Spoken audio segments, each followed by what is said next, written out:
বন্ধুরা, আজকে 31শে মে মাসের শেষ দিন। 28শে মে আমাদের চিত্রনায়ক শাকিব খানের চলচ্চিত্রে 25 বছর পূর্তি উপলক্ষে বা রজত জয়ন্তী উপলক্ষে বেশ আড়ম্বর অনাড়ম্বর অনেকগুলো অনুষ্ঠান হয়েছে। সাকিবিয়ানরা করেছে, সাকিব ভক্তরা করেছে, ইভেন কি দেশের যত বড় বড় ইউটিউব চ্যানেল আছে তারা করেছে, এবং বাংলাদেশের যতগুলো ডেইলি নিউজ পেপার আছে সেখানে নিউজ হয়েছে। যে যেদিক থেকে পেরেছে সে সেদিক থেকেই সাকিবকে বিভিন্ন রকম শুভেচ্ছা জানিয়েছে। মোটামুটি দেশে যারা সাকিবকে ভালোবাসেন বা সাকিব সম্পর্কে যারা খবর রাখেন বা যারা সাকিবকে নিয়ে কন্টেন্ট তৈরি করেন বা দেশে এবং বিদেশে সবাই সাকিবকে নিয়ে শুভেচ্ছা জানিয়েছে। এটা এমন কোনো বড় ব্যাপার নয়। আপনি যদি আপনার ফেসবুকে বা আপনার যদি আপনার ইনস্টাগ্রামে একটা স্ট্যাটাস দিন তাহলে হয়ে গেল। জনে জনে তো তার বাড়িতে গিয়ে কোনো শুভেচ্ছা দেওয়ার কোনো প্রয়োজন নেই। এটা করেছে সবাই, কিন্তু করেনি শুধু চলচ্চিত্রের মানুষ। ব্যাপারটা আমাকে খুব পীড়া দিয়েছে, যেহেতু আমি চলচ্চিত্রের মানুষ। আমার কেন যেন মনে হচ্ছে যে আমি যদি কালকে মরে যাই, আমি এই যে 26টা সিনেমা বানিয়েছিলাম বাংলাদেশে, যখনই বানাই, যে সময়ই বানাই, যে ছবি বানাই, 26টি সিনেমা তো আমি বানিয়েছি, আমাকে হয়তো আর ভুলে যাবে, কোনোদিনই আমার কথা মনে রাখবে না।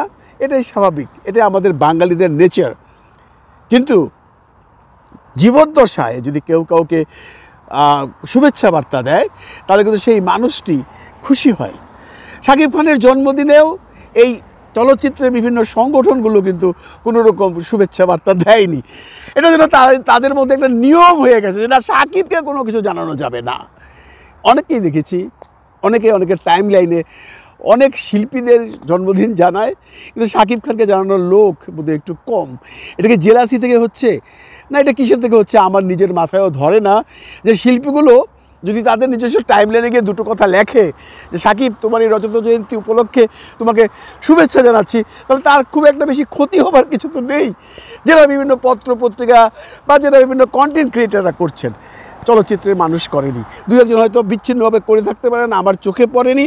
যদি করে থাকেন তাহলে আমি ক্ষমাপ্রার্থী, যে আমি দেখিনি, আমি তাদেরকে নিয়ে কথা বলছি না। আমি কোনো পার্টিকুলার মানুষকে নিয়ে কথা বলছি না, কোনো পার্টিকুলার শিল্পীকে নিয়ে কথা বলছি না। এটা যার যার নিজস্ব ব্যাপার। কিন্তু অর্গানাইজেশন বলতে একটা কথা আছে, সমিতি বলতে একটা কথা আছে। বাংলাদেশ চলচ্চিত্র শিল্পী সমিতির এই মেম্বার শাকিব খান দীর্ঘ 25 বছর উনি এই শিল্পী সমিতির সদস্য হিসাবে চলচ্চিত্রে কাজ করে গেছেন, তাই নয় কি? সেই শিল্পী সমিতি তাকে একটা শুভেচ্ছা বার্তা অফিসিয়ালি দেয়নি। বর্তমান যে কমিটি আমরা দেখেছি, এই আগের কমিটি যখন নিপুণরা ছিল, নিপুণ ইলিয়াস কাঞ্চন সাহেব ছিলেন, তখনও সাকিবকে কখনো কোনো ধরনের শুভেচ্ছা বার্তা অফিসিয়ালি সমিতি থেকে জানানো হতো না। আমরা ধরে নিতাম তারা পছন্দ করে না। কিন্তু এখন এসছে মিশা সওদাগর, দীপজল দাবি করেন সাকিব তার সন্তান সমতুল্য। দীপজলের ঘর কোটি টাকার কাবিন দিয়ে সাকিব বেসিক্যালি স্টারের মর্যাদায় প্রথম এসছে। দীপজলের সাথে সাকিবের সম্পর্কও ভালো। দীপজল জেনারেল সেক্রেটারি, এবং মিশা সওদাগর বর্তমান প্রেসিডেন্ট, যার সাথে সাকিবের সম্পর্ক অনেক ভালো। আপনারা জানেন অনেক সিনেমা তারা করেছে। এত সিনেমা কোনো নায়ক ভিলেন, কোনো বাংলাদেশে কোনো নায়ক ভিলেন একসাথে করেনি, এবং লাস্টলি তুফানও করে আসছে। সাকিবের সাথে তার মাঝে মধ্যে বাকবিতণ্ডা হয়, সাকিব সম্বন্ধে বিভিন্ন রকম মন্তব্য করে সে দর্শক বা পাঠক বা ইউটিউবারদের রোশনালে পড়ে। তারপরেও মিশার সাথে একটা সম্পর্ক তার পারিবারিক এবং বন্ধুসুলভ অবস্থানে আছে। সে মিশা সওদাগরও একটি শুভেচ্ছা বার্তা দেননি, অফিসিয়ালি আনঅফিসিয়ালি। সে যদি তার টাইম লাইনে দিয়ে থাকে সেটা আলাদা জিনিস, কিন্তু চলচ্চিত্র শিল্পী সমিতি থেকে অফিসিয়ালি কোনো রকম শুভেচ্ছা বার্তা জানানো হয়নি। এটা নিতান্তই দুঃখজনক। দেখুন, শাকিব খান শুধুমাত্র একজন শিল্পী সমিতির সদস্যই নন, উনি এই শিল্পী সমিতির প্রেসিডেন্টও ছিলেন। অ্যাজ এ পাস্ট প্রেসিডেন্ট এটা কিন্তু সে আশা করতেই পারে। সেখানেও তারা এই ব্যাপারটাকে নজরে নেয়নি। কেন নেয়নি এটা নিয়ে অনেক বিতর্ক, আমি কাউকে দোষারোপ করছি না, কিন্তু আমাদের এগুলো শেখা উচিত, আমাদের জানা উচিত, আমাদের বোঝা উচিত যে জৈসে করনি ऐसे ভরনি একটা শব্দ আছে, আপনি যা করবেন তার রেজাল্ট পাবেন। এবং আমি এটা আবারও বলছি যে সমিতি থেকে এমন কোনো মানুষ ছিল না যারা বলবে যে আমরা একটা অফিসিয়ালি একটা অ্যানাউন্সমেন্ট দিই, আমরা একটা ছোট্ট কেক কেটে আমরা উদযাপন করি। কারণ সাকিব আমাদের পাস্ট প্রেসিডেন্ট, সাকিব আমাদের হিরো, সাকিব আমাদের দেশের নাম উজ্জ্বল করছে বিদেশে।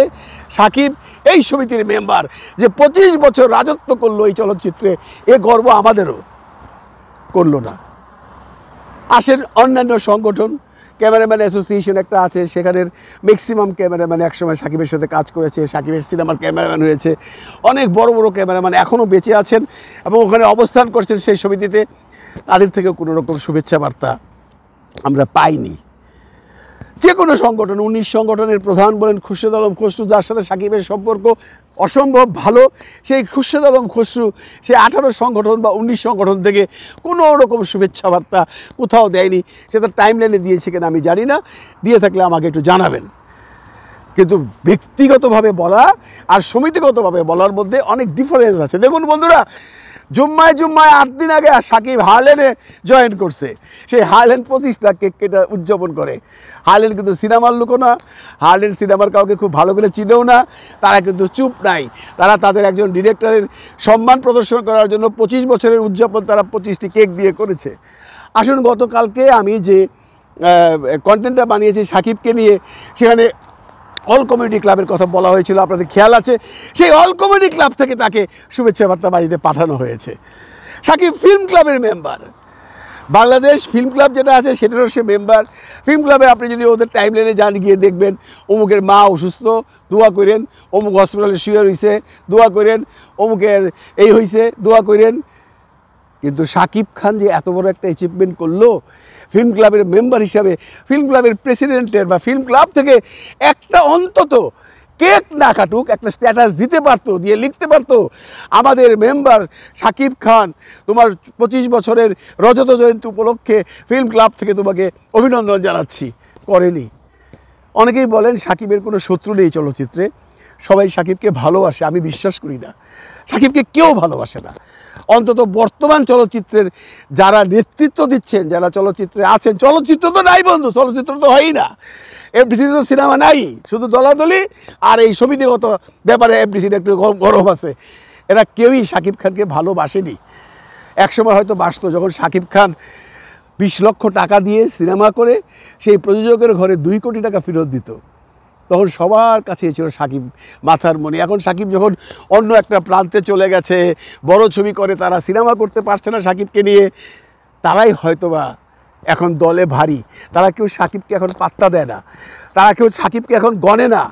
তারা মনে করে সাকিব আমাদের থেকে চলে গেছে।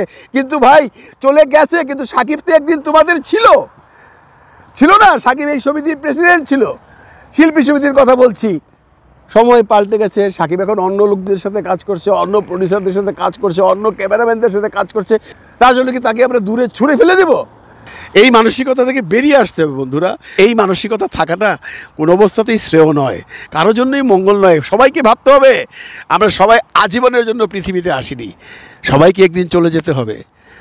যাবার আগে আমরা এমন কিছু করে যাব না যেটা ইতিহাসে স্বর্ণাক্ষরে লেখা থাকবে।